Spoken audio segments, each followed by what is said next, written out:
is the way that the file is being written, which is affecting the relations between the audio channels. For example, you have the quad binaural audio, which is what the 8-ball HEAR360 is recording on. And if you will look at this sound recorder, you will understand what quad binaural means. It means 2 ears representations to 4 directions. Quad binaural. And that makes it spatialized by itself because it's recording from all dot positions. In the case of the 8-ball, they're already spatials that are coinciding to how we're doing everything, which is a quad binaural mix here, where you have a stereo binaural perspective in the front of you, a stereo binaural perspective to the left of you, a stereo binaural perspective to the rear of you, and a stereo binaural perspective to the right of you. And these are all spatial perspectives that then you head track and combine by moving in between these perspectives.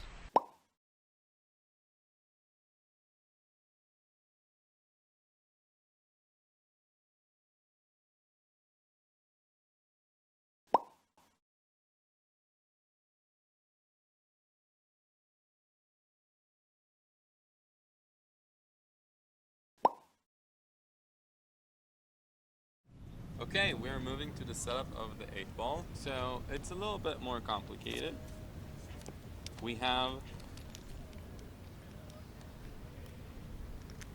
this very scary cable.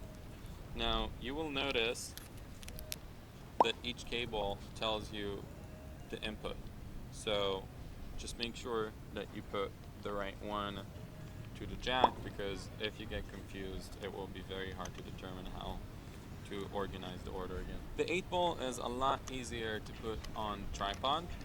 As you can see, it has this part that breaks apart, and you basically put it on the tripod. It's super useful. Drop the cable. Next, we're putting back the piece, and we have the wind protector. Now it is a must that if you don't need the wind protector, you need to put it on your head. Also, it's useful to keep a note to what ears we're looking in front. So in my case, it's 3 and 8. So later in post, I know how to orient it right on the way. Next, plug in each one of those individually into the Zoom. And same, you have the number right on the cable.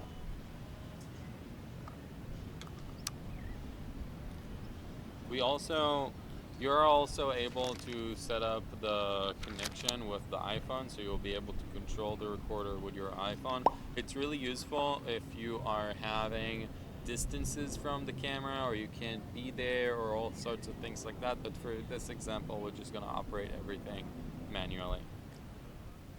Okay, now when they're all connected, I'm going to turn it on the power over here. Okay, so now when all of them are connected, it's important to just make sure that all of the lights are on. Now it's a little hard for you guys to see, but I do see that all of the 8 channels are working.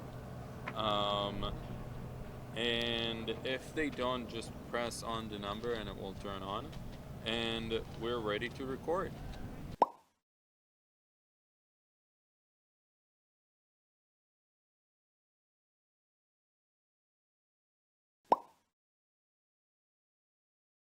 In order to operate the 8-ball from our phone from a distance, we first need to make our SD cards Bluetooth supported. So let's search for the Zoom F8n and go to the website, go to downloads, and then over here we will see the Bluetooth add-on. We will download it, and then unzip it.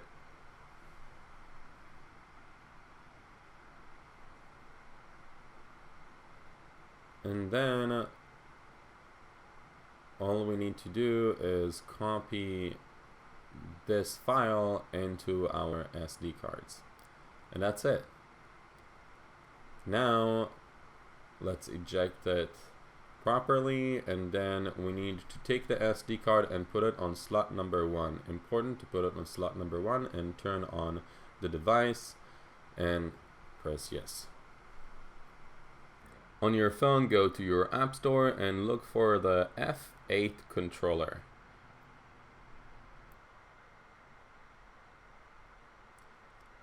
And in order to connect the Zoom recorder, hold long the menu button, and then you will see the connect Bluetooth. Press yes, and then you will get a password. This password you should put in your iPhone, and then you are connected. But now I want to talk about a few important things that you need to keep in mind while working with the 8-ball with this app.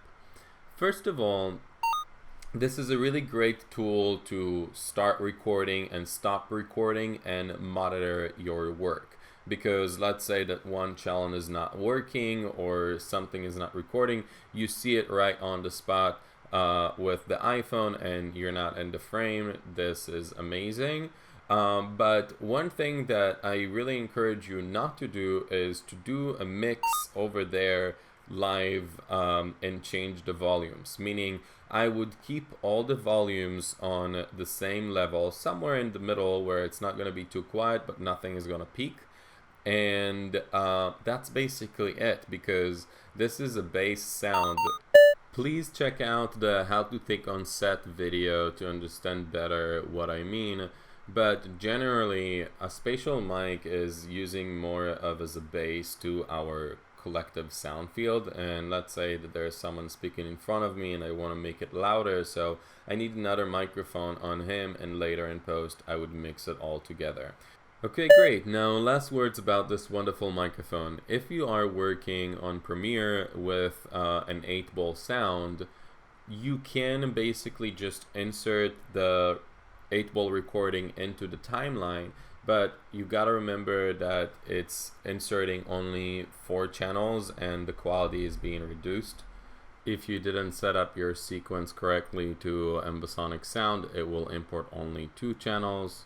You can convert it to a 4-channel ambisonic with the either Facebook encoder or the HEAR360 encoder, but you are losing quality when you're doing that as well.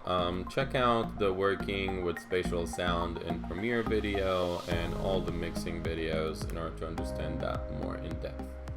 Okay, see you in the next videos.